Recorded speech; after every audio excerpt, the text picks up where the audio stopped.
Bueno, buenas noches a todos.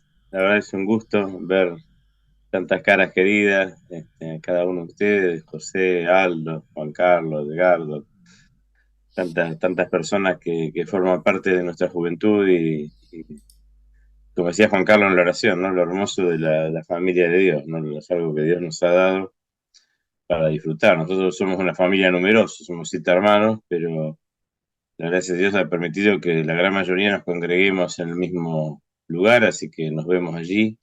Pero la verdad que cuando hay un evento y demás, la familia, es como decía Juan Carlos, es la familia espiritual, la familia que Dios nos ha dado para compartir y disfrutar. Así que Pavón significa mucho para nosotros y, bueno, en especial para mí, ¿no? Yo desde muy chiquito ya mi tío me llevaba cuando iba a tomar reuniones y demás.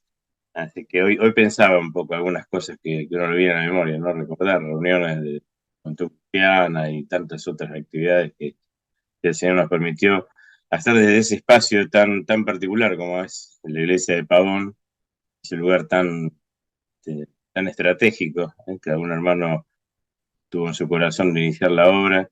Así que, bueno, no voy a poner nostálgico, uno se empieza a acordar de los Samueles que pasaron por allí, Samuel Amenós y mi gran amigo Samuel Blanco, que también nos permitió disfrutar tantas cosas allí, en el anexo en Lomas, don Samuel confiándonos y acompañarlo a tomar la cena del Señor. Son cosas hermosas que uno lo guarda como un recuerdo. No había fotos, no había celulares en esa época para grabar estas cosas lindas, pero son bendiciones que uno agradece. Bueno, hermanos, tengo para compartir con ustedes y se me ha puesto un tema tanto fuerte, ¿eh? Por eso me preocupaba la grabación, digo, uy, pero no se asusten que no vamos a injuriar a nadie, sino que vamos a hablar de este pasaje que vamos a encontrar en el capítulo 7 del Evangelio de Marcos. Allí hay una situación tanto particular de Jesús, sus discípulos, estamos hablando del tiempo después de haber dado de comer a 5.000 personas, de haber dado de comer a tanta gente, este, y Jesús con sus discípulos, versículos anteriores, en el capítulo anterior lo encontramos que en un momento menciona el Señor a través de su evangelio, de aquella situación en que los discípulos estaban con él, estaban cansados, ¿eh? Dice, de tanto trabajar y de continuar a la par de Jesús, y se van a encontrar con una situación un tanto particular que vamos a leerla y vamos a ir viéndola juntos allí. Vamos a empezar a leer en capítulo 7 verso 1.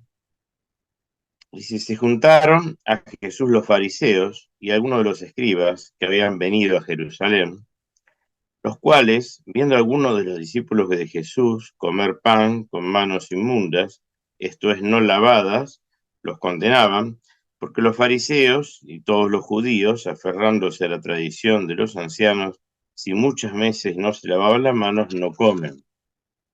4. Dice, volviendo de la plaza, si no se lavan, no comen, y otras muchas cosas hay que tomaron para guardar, como los lavamientos de los vasos de beber, de los jarros y de los utensilios de metal y de los lechos.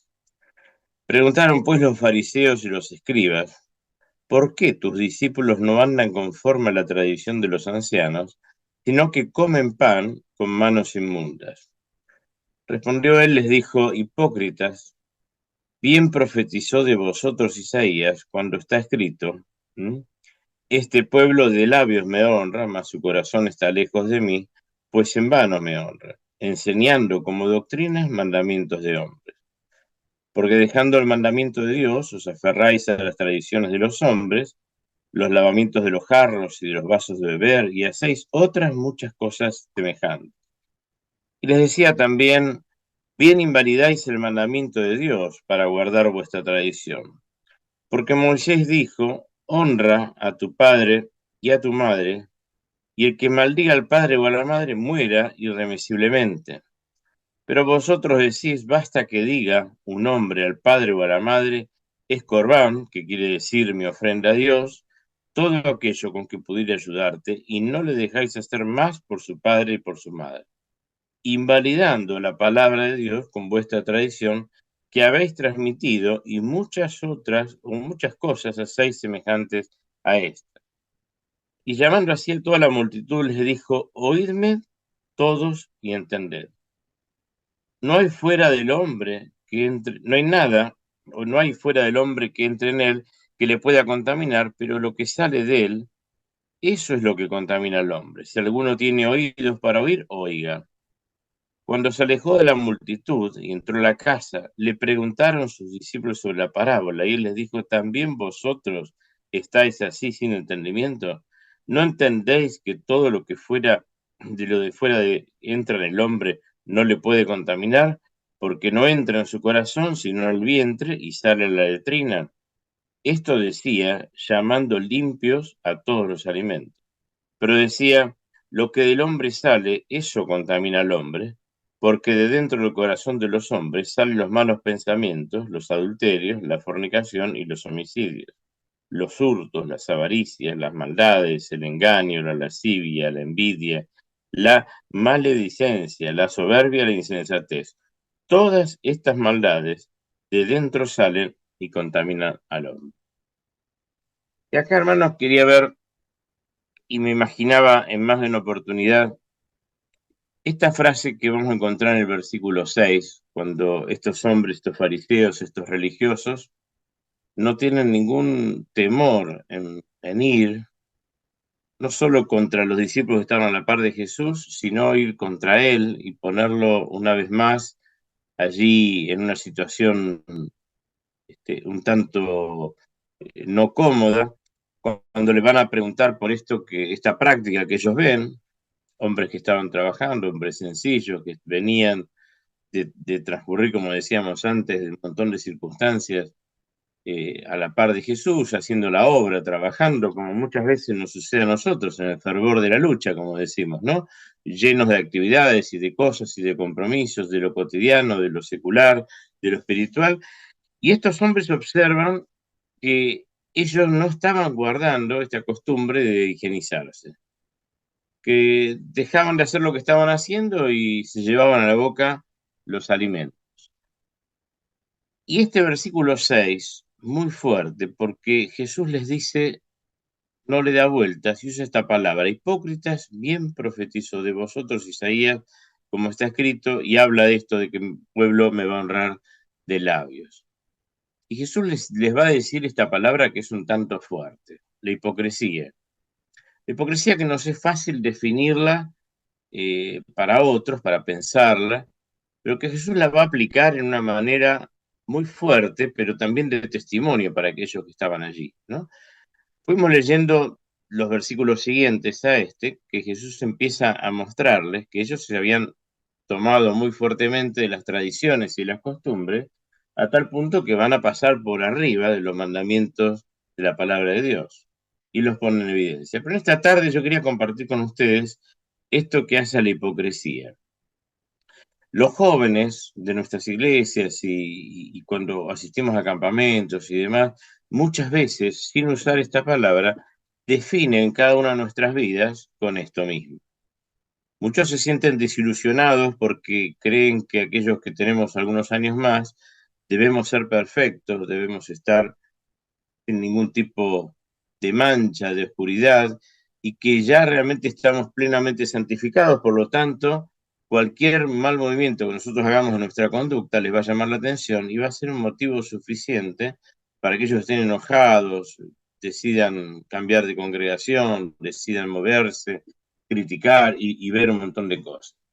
Eso es lo que van a marcar estos jóvenes que decíamos recién. Cito esto como una circunstancia muy común que nos ha tocado escuchar y ver.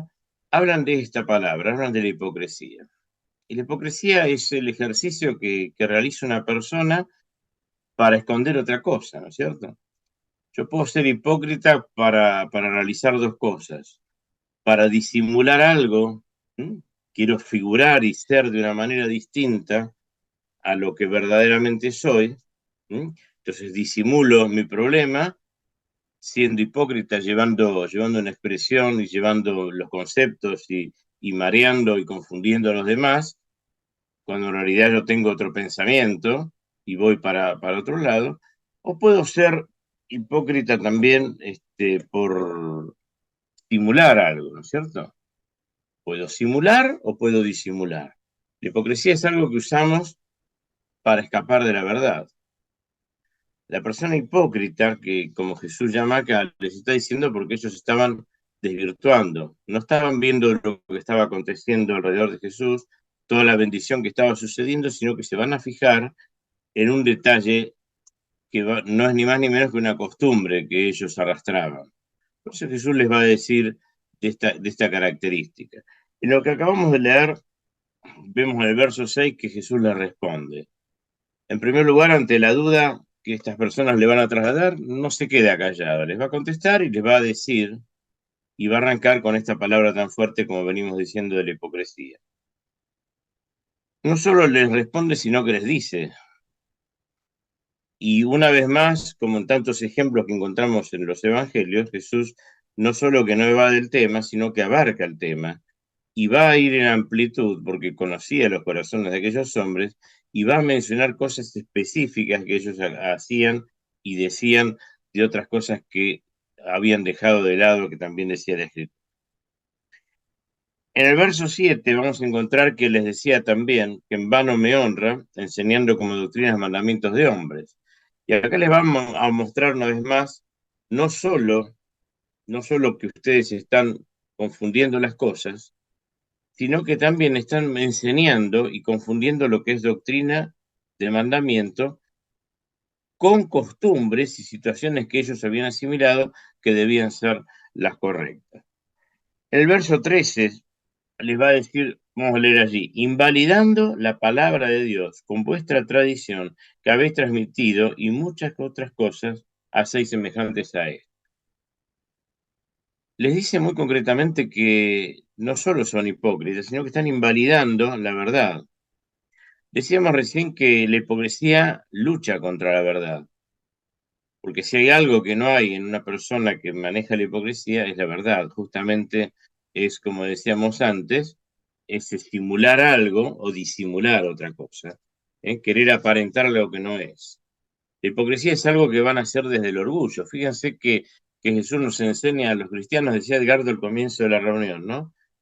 Hemos conocido al Señor, vamos en etapas de crecimiento y de desarrollo, y a medida que vamos creciendo en las cosas del Señor nos damos cuenta cuánto más nos falta. A veces como hemos sido más jóvenes hemos creído que llegada a determinada edad y cuando llegamos a esa edad nos damos cuenta que aún nos falta y aprendemos muchísimo, nos falta y aún nos cuesta muchísimo. Hablábamos recién de este jovencito de la escuela bíblica de ustedes que tiene luchas espirituales. Ahora yo les pregunto, hermanos, los que estamos hoy en la pantalla, ¿quién de ustedes hoy no ha tenido una lucha espiritual? Todo el tiempo. Todo el tiempo se nos pone en duda los pensamientos, lo que hemos conocido. Y estas personas espirituales o religiosas, para llamarlas bien, que se acercan a Jesús, van a hacer planteamientos de formalidades. Hoy, sin ir más lejos, en uno de los trabajos donde yo estoy, este, nos enfrentaba una jovencita con un cargo jerárquico y demás, definiendo la fidelidad.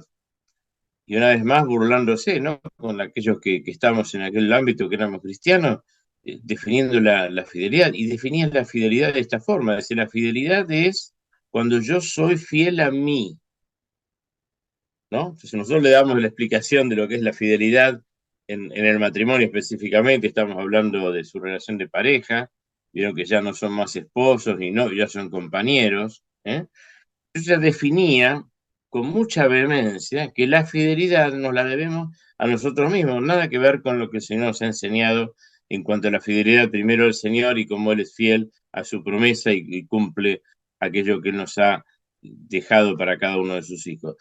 Vivimos una lucha espiritual permanente. Y esta lucha espiritual, hermanos, está llena de esta hipocresía. ¿Mm?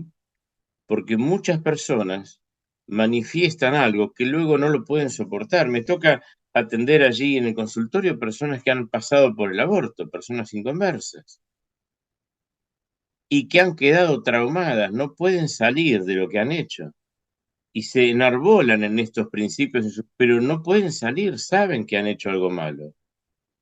Y saben que no lo pueden quitar solo, y es una gran lucha que tienen. lo dicen en privado, lo dicen en silencio, pero la hipocresía del mundo nos ha llenado que realmente es una solución a un problema, ¿no es cierto? Y otra vez decíamos lo recién, ¿no? La lucha que tiene la hipocresía con la verdad no tiene nada que ver. Por eso Jesús les dice, ¿m? Ahí en el verso 13, invalidaron la palabra de Dios. La mentira que ellos ejercitan y llevan adelante es tan fuerte que invalidan la misma palabra de Dios y se los dice con todas las letras. Ahora, en el verso 18 va a decir así, y les dijo también vosotros si estáis sin entendimiento, ¿no entendéis que todo lo que de afuera entra al hombre no lo puede contaminar? Y ahí le está hablando ya a los íntimos, ya los fariseos se habían corrido, ya habían escuchado esto que veníamos diciendo recién, pero él está hablando con los que estaban con él. Cuando entran, dice la palabra de Dios, le preguntan los mismos discípulos sobre esta parábola, ¿cómo es esto? ¿Cómo es esto? Ahora, yo me quedo con lo que él dice allí en el verso 16. Miren qué interesante lo que dice Jesús. Si alguno tiene oídos para oír, oiga, entienda, entienda lo que estoy diciendo. Ellos hablaban de algo secular. Claro que la parte de higiene lo sabemos todos hoy, más que nunca, después de haber pasado por la pandemia, tenemos muchísimos más cuidados de lo que teníamos antes. Pero acá Jesús está hablando de la contaminación que hay en el corazón. Ustedes hablaban recién de este sentir de iglesia, de salir a buscar y de predicar el evangelio, de ocupar el barrio, de ocupar la zona de la iglesia, y es hermoso, pero ¿por qué? Vamos a hablarle a quién, al corazón de las personas. Lo mismo que estaba diciéndole Jesús a estos fariseos, eso es lo que contamina al mundo. Eso es lo que ustedes traen cuando vienen a luchar y a mirar el detalle de cómo están comiendo estos hermanos. Y hermano, nosotros estamos llenos de esta hipocresía en nuestra vida espiritual. Porque tenemos esta lucha con nuestra propia carne, que el apóstol Pablo tan bien define, que permanentemente tenemos el impulso cultural, familiar, que tiene que ver con nuestra preparación individual, que tiene que ver con cada uno de los detalles que hemos vivido, por las circunstancias que hemos atravesado, que muchas veces nos lamentamos, nos es fuerte, nos arrastra, nos golpea, pero que nos cuesta dejarla. Por eso cuando el Señor nos enseña que Él nos ha dejado aquel consolador, el Espíritu Santo de Dios, y que nos ha dado este elemento precioso para que vos y yo, con la fuerza que tiene el Espíritu Santo, no la mía, podamos enfrentar esta batalla permanente. Y entonces esta hipocresía que ya va a empezar a formar parte de mi vida, ya no de los fariseos que leemos en el Evangelio de Marcos, sino en la vida de cada uno de nosotros, que hoy estamos acá en la pantalla, nos damos cuenta que hemos vivido o vivimos de una forma llena de hipocresía, llena de luchas, llena de circunstancias que son ajenas a nosotros, que no las podemos manejar. Hay situaciones que sabemos que estamos cerrando, hermano, que estamos alejándonos de aquel principio que dice allí, el Señor. Invalidamos la palabra de Dios, dice el versículo, ¿no? Invalidamos, verso 13, la palabra de Dios con vuestra tradición, con tu historia y la mía. Queremos muchas veces justificar nuestros hechos y nuestro pecado delante de Dios. Y Dios nos enseña que lo que contamina, una vez más, esto que los discípulos no entendieron y Él tiene que decirlo, ustedes también están sin entendimiento. Dice, lo que contamina es lo que está en el corazón, lo que está dentro nuestro. Y eso es lo que nosotros cuando predicamos el Evangelio le explicamos a las personas. Dios quiere limpiar tu corazón y lo sigue haciendo. Y la gracia de Dios permanece y abunda para que nuestro corazón sea verdaderamente limpio. Hermanos, yo los animo y me animo, en primera persona lo digo, a que nuestra carga sea puesta en las manos del Señor, que realmente sea Él el que libre esta batalla que nosotros tenemos. Cuando hablamos de la hermosura de la familia de Dios, tiene que ver con esto. Yo no preciso el consuelo del hermano que me dé el consejo de su vida anterior, de su experiencia, de cómo atravesó la circunstancia, sino que preciso la fortaleza que me da su palabra, el mensaje de la palabra de Dios, para enfrentar las situaciones. Claro que, como dice allí la palabra, también observo la fe de mis hermanos y cómo atravesaron las diferentes pruebas y cómo siguieron adelante. y cómo Job vivió aquella circunstancia tan terrible cuando todo le es quitado, cuando aquellos amigos se le ponen delante y a lo largo de 10 días en silencio lo miran a ver qué era lo que había pasado en esta vida y lo empiezan a juzgar a Job, ayudándolo a que él pueda empezar a criticar a su Dios del cual tanto hablaba y deseaba. Y Job cuando empieza a hablar, les empieza a aconsejar a ellos, diciendo, muchachos, ustedes están aconsejando mal, se están equivocando. Y Job tiene la altura espiritual de poder decir, si Dios dio, Dios también quitó. Y yo no puedo dejar de ver situaciones como las de estos hombres de Dios, pero que son los hombres que Dios nos ha dejado en su palabra para que podamos observar. Cuando vemos allí el libro de Nehemías, estudiamos aquel hombre que se va a reconstruir aquella muralla, ¿no? Que está frente al rey, aquel copero que a veces queremos minimizar la actitud o la personalidad que tenía. No había llegado cualquier persona a ser copero, estaba Nehemías, pero Dios va a usar la vida de Nehemías para reconstruir un pueblo como era el pueblo de Israel, desde las murallas y hasta políticamente, pero él va a hacer lo espiritual, de incorporar a Esdras, el autor del libro anterior, a hacer la tarea espiritual.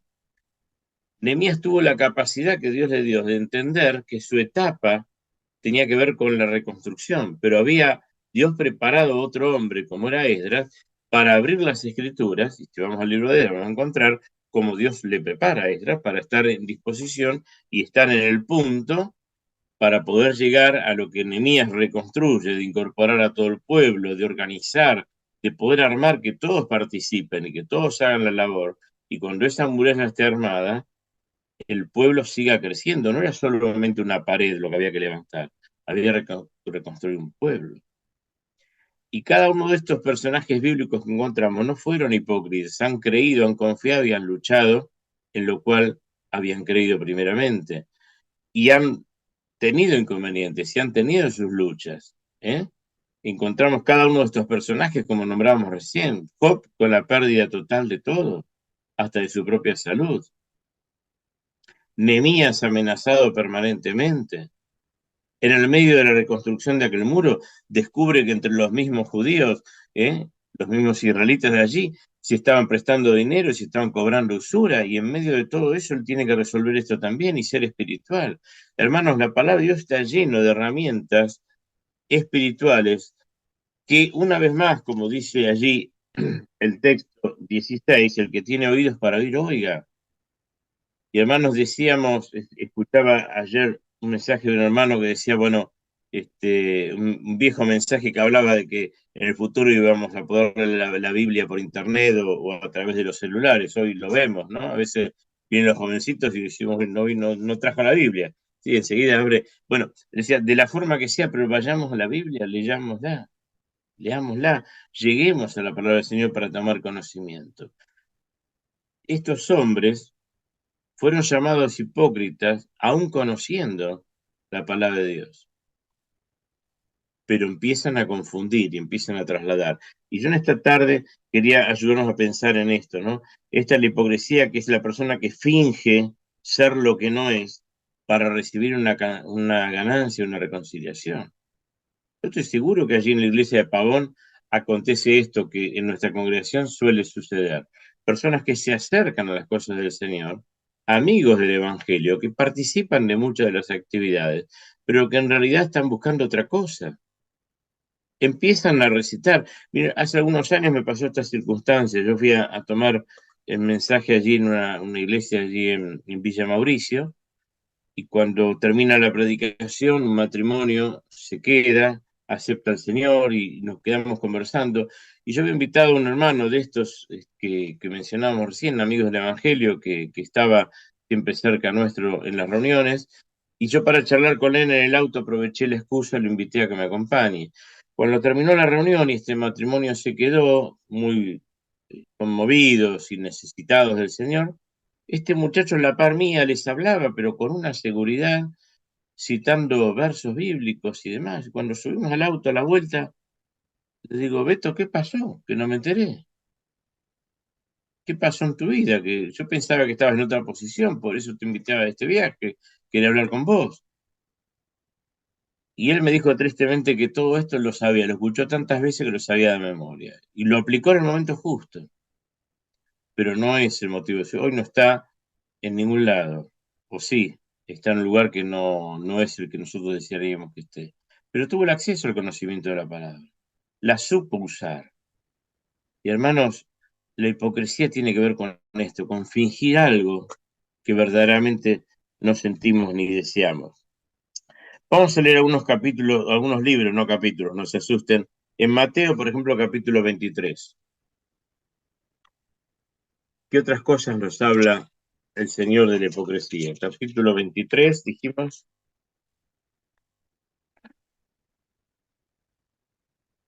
versos 1 al 3. Dice, entonces habló Jesús a la gente y a sus discípulos diciendo, en la cátedra de Moisés se sientan los escribas y los fariseos. Así que todo lo que os digan que guardéis, guardadlo y hacedlo, mas no hagáis conforme a sus obras porque dicen y no hacen. ¿Te suena parecido? ¿Te suena parecido?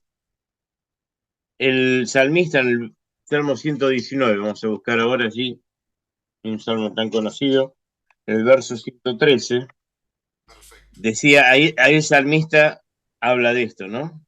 De que aborrece la hipocresía, pero ama la ley de Dios. Otra vez más esta controversia, la verdad con la hipocresía. No hay sintonía, y no es cierto, dirían los músicos. Pero yo decía, para ir terminando en esta tarde, este pensamiento que traía para compartir, allí el Salmo 32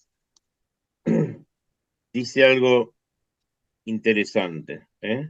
Salmo 32,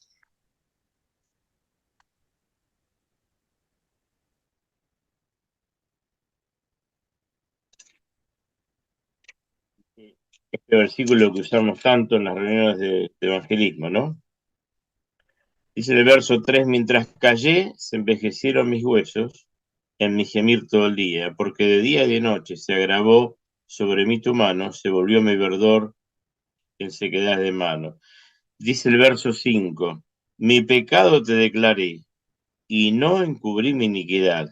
Dije, confesaré mis transgresiones a Jehová, y tú perdonaste la maldad mi pecado.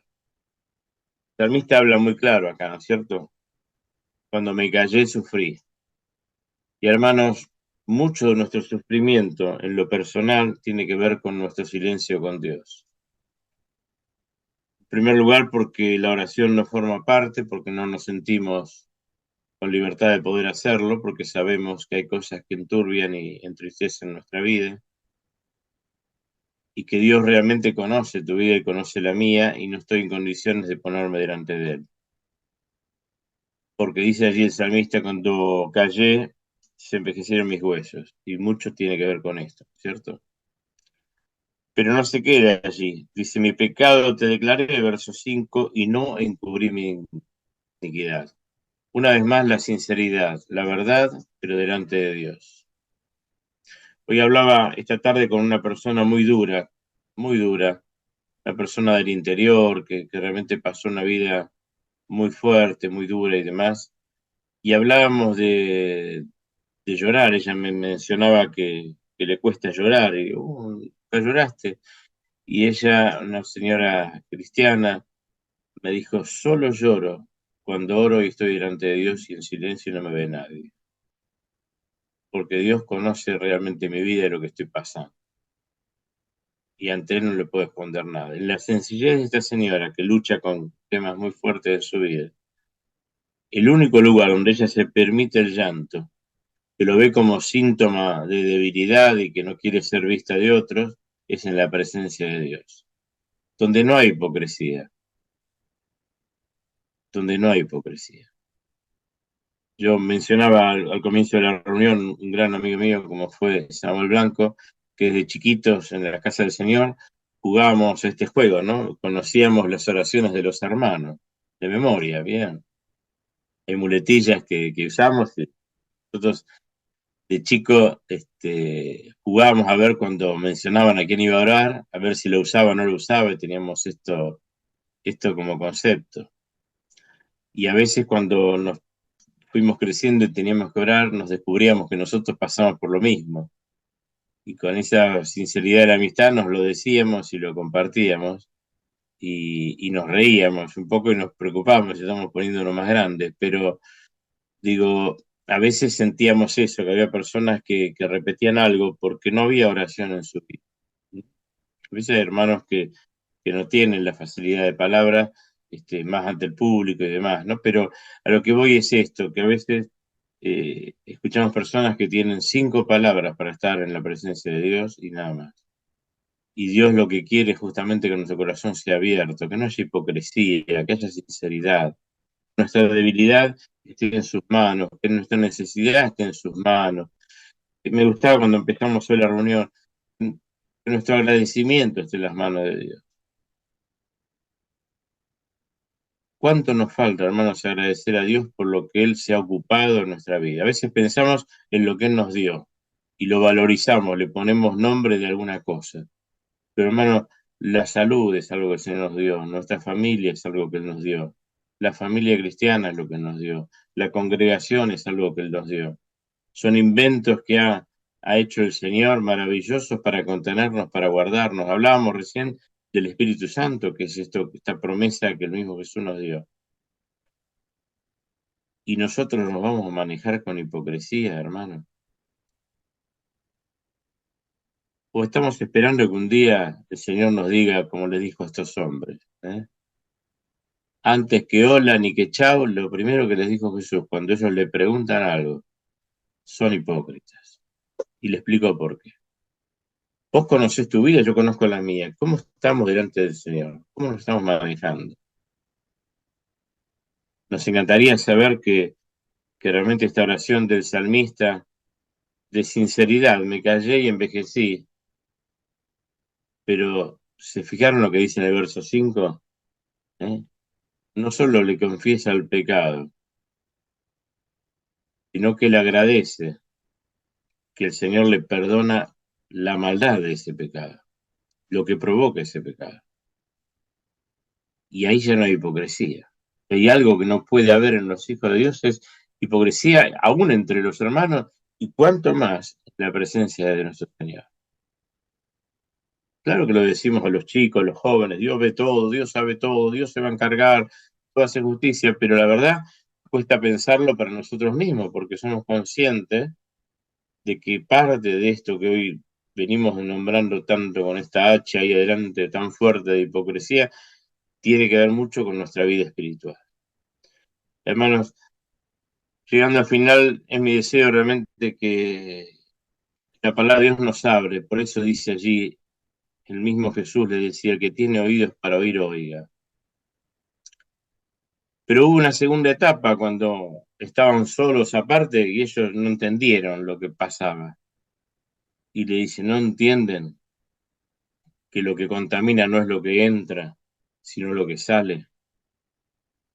Cuando te juntás con otro hermano, cuando nos juntamos con otros hermanos y hablamos de nuestra congregación, de nuestros ancianos, de otras familias, los jóvenes, no caemos en esto, no contaminamos la congregación, no contaminamos una reunión, no desanimamos, somos usados por el enemigo para lastimar a los demás.